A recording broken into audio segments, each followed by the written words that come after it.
De volta agora, 12h21, semana de muitas novidades por aqui. E olha só a minha companhia hoje aqui no estúdio, além do André Della Justina, que é médico veterinário, temos aqui outros dois convidados especiais, porque a partir de hoje o JA abre mais espaço ainda para os nossos parceiros de quatro patas. É o novo quadro JA Amigos. Porque os pets, né, a gente sabe que são uma boa companhia, mas a gente precisa de alguns cuidados para tratá-los bem, para tratá-los com respeito. E aí, quem está aqui no estúdio com a gente? Vem cá, Juninho, já está querendo fugir da entrevista, está com vergonha? Vamos ver se ele volta. Essa daqui é a Nina, então, essa é a né, Nina. André? Sim. Esse daqui é o Juninho. Vem, Juninho, vem cá, vem. Vamos ver se ele se aproxima. Está conhecendo. Porque é o seguinte, gente, a gente hoje quer contar histórias de adoção responsável. E esses dois cães aqui foram adotados e a gente daqui a pouquinho vai contar mais sobre a história deles. Mas antes, eu quero te convidar, André, para acompanhar com a gente uma reportagem, porque a gente mostrou que no início desse mês, dois cães foram encontrados dentro de um container que ia para a China, no Porto de Navegantes. Você deve ter visto, né? E aí agora, 2 semanas depois, a gente foi conferir como é que eles estão. Vamos ver? Vamos lá. Correndo, brincando, mais fortes, em um cenário totalmente diferente do que foram resgatados. No início do mês, essa dupla foi encontrada por agentes da Receita Federal dentro de um container que sairia do Porto de Navegantes com destino ao outro lado do planeta, a China. Foi o scanner de inspeção dos containers que identificou a presença dos animais. Eles estavam bem debilitados.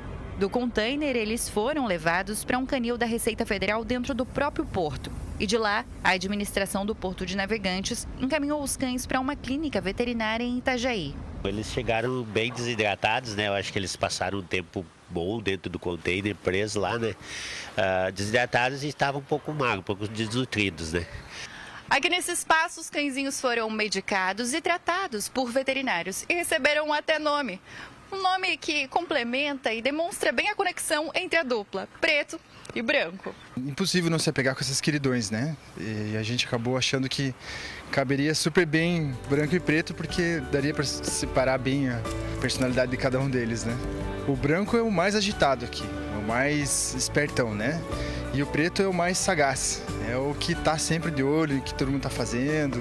Os cães ganharam peso, tratamento, nome e novos amigos, mas ainda precisam de um novo lar. Logo, logo eles estão entrando no ciclo vacinal completo.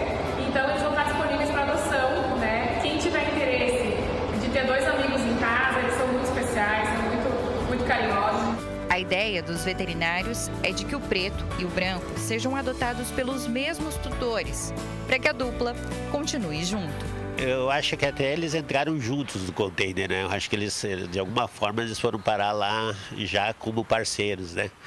Então, acho ruim separar os dois, né? Deixar eles um longe do outro. Se complementam, né? São os queridos, preto e branco são complementares um ao outro.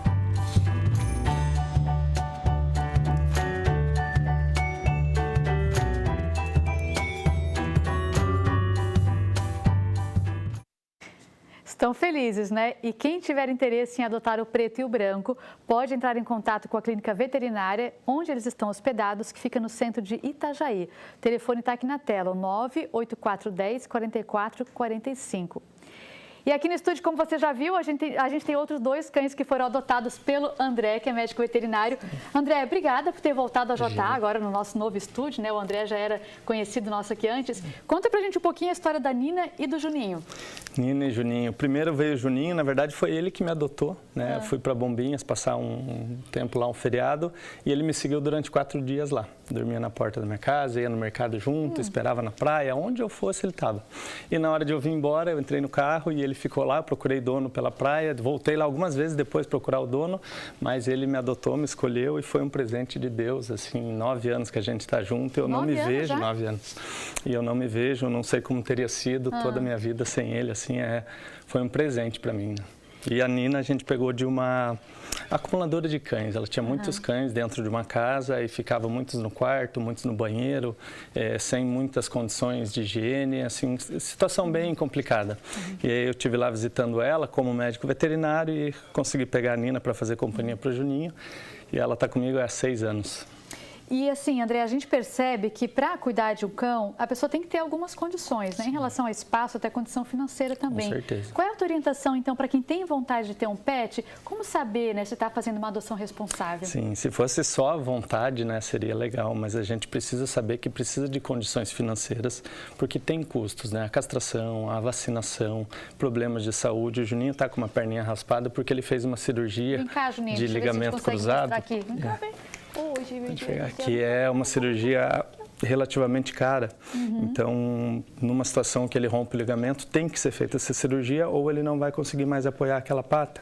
Então, essas pesos têm que ser colocados na balança, né? Situação de espaço, às vezes mora em apartamento e pega um cão que é muito agitado e trabalha o dia inteiro, fica fora, né? Então, só querer ter um cão não é suficiente, apesar de ser uma pré-requisito, né? Você tem que querer, tem o primeiro passo, mas não é o único, né? Com certeza. E aí, a questão também da família, né, as crianças, se é um cão que é legal com crianças ou não é, né? Muitas vezes eu recebi ontem uma ligação, inclusive, do meu tio, que ele queria que eu conseguisse um cão para ele, que a filha dele, a minha prima, ela quer um cachorrinho. E eu conversei com ele com relação a se é só para ela, se ela se mudar, for para Europa, né, buscar um outro caminho na vida dela, esse cão vai ficar com vocês têm essa intenção? Porque se às vezes é para o filho, o pai tem que saber que estando na sua casa, possivelmente, eu vejo isso com muita frequência, quem vai acabar ficando com esse cão na velhice dele são os pais. São os pais. Então, eles têm que ter essa decisão, mesmo que é para o filho, quem tem que assumir a responsabilidade durante toda a vida é os pais. André, e tem muita gente que mora em apartamento, tu testasse isso, que tem que ver essa questão também. Tem raças de cães que é mais tranquilo, tem apartamento, ou você não indica? Então, essa é uma pergunta interessante, porque eu já ouvi falar que, assim, me perguntaram, falaram, eu vou pegar um cão de raça porque ele é mais indicado para apartamento. Isso é um erro, na verdade, né? Os meus 2 cães, eles moram em apartamentos e eles são extremamente calmos, tranquilos. A gente educou eles para viver num condomínio, né? Que tem regras diferentes de uma casa. Então, existem sim raças de cães que pode ter um temperamento que tende, e essa que é importante dizer, uma tendência não significa que é uma regra absoluta, né? Tende a ser mais calmo, tende a latir menos, mas você pode pegar um cão filhote, achar que ele não vai latir e ele não veio com aquela tendência. E aí a raça passou a não ser o fundamental para tê-lo ali. Então é interessante conhecer, por isso que a adoção é legal. Às vezes você pega um cão que você já conhece a personalidade dele, o que ele vai ser, né? Se ele late mais, se ele é mais agitado, se ele é calmo, se ele pula muito, aí o piso, né? Se ele pula muito e faz muito barulho. Então você consegue, adotando, consegue ter uma informação melhor de como vai ser aquele cão. Já na compra é uma tendência. E nos canis também, como já tem uma convivência ali de quem está cuidando deles, até dá de pedir esse tipo de informação, Com né? Se é um cachorro que late alto, se é um cachorro que briga com os outros, para saber como lidar com isso depois, Isso é o né? ideal, porque quando você vai adotar um cão, a estética é interessante, mas não é o que você convive no dia a dia, você convive com a personalidade, né? Então, se ele late muito e você mora num apartamento e trabalha o dia inteiro, talvez tenha que reconsiderar mesmo que ele seja bonitinho, né? Então, você precisa conversar da personalidade do cão para poder decidir, né, adotar ou não. Então, é possível adotar um cão vira-lata, como se diz, para ter em apartamento, se souber, então, um pouquinho o histórico dele, né? Extremamente possível. Eu até indico, assim, quando a pessoa vem até mim, né, perguntando, eu queria um cachorro para apartamento, busca, porque com certeza, a gente está vendo aí abrigos, com certeza você vai encontrar no meio desses cães com personalidade para apartamento, para quintal, para criança, para adulto, para idosos, né? Ali vai ter todas as personalidades, marcas, tamanhos, modelos. Tem todos os tipos, né? André, e agora eu vou chamar aqui a entrevista de uma pessoa que você, inclusive, conhece, né? Porque a gente traz um exemplo de uma pessoa que trabalha em Blumenau, mora aqui e ela faz o quê? Ela facilita a adoção de cães abandonados. Eu estou falando da Cristiane, olha. A Cristiane, há 5 anos, ela recolhe os animais na rua, trata, cuida e depois entrega para as pessoas que possam cuidar. Porque como a gente estava falando de apartamento, né? A Cristiane mora em apartamento e ela não pode ter muitos morando com ela, mas mesmo assim ela quer ajudar, então ela faz isso. Aí ela orienta as famílias, né, sobre como cuidar de forma consciente e adotar também com responsabilidade. Vamos ouvir agora o que a Cristiane conta sobre esse trabalho que ela faz. As pessoas só têm vontade, né, mas elas têm que ter responsabilidade. Então a gente faz uma boa entrevista.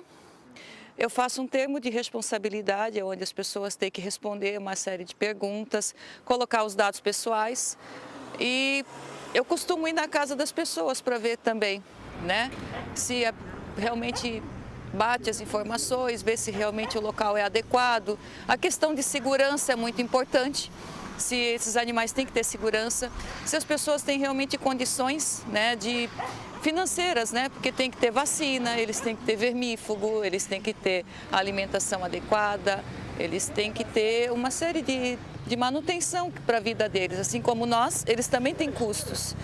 E depois eu vou monitorando também, porque a adoção ela não acaba, né? Não é só entregar o animal, né, Maria? A gente tem que continuar. A gente vai fazendo semanalmente os questionamentos para ver se o animal está bem e caso, né, não for possível, a gente vai lá e busca de volta. A Cristiane também falou sobre o sentimento que ela tem em relação a esses animais. Olha só que bonito. Respeito. Eles são vidas, eles têm sentimentos, eles são puro amor.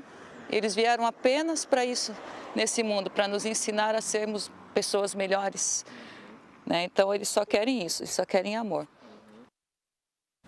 Linda mensagem, né? E quem quiser mais informações sobre esse trabalho que a Cristiane faz, pode acompanhar nas redes sociais dela. Tá aqui na tela, ó, é Romualdo Cristiane Rose. Tá aí, ó. @Romualdo Cristiane Rose, é isso mesmo. Então, para você acompanhar mais o trabalho que a Cristiane faz aqui.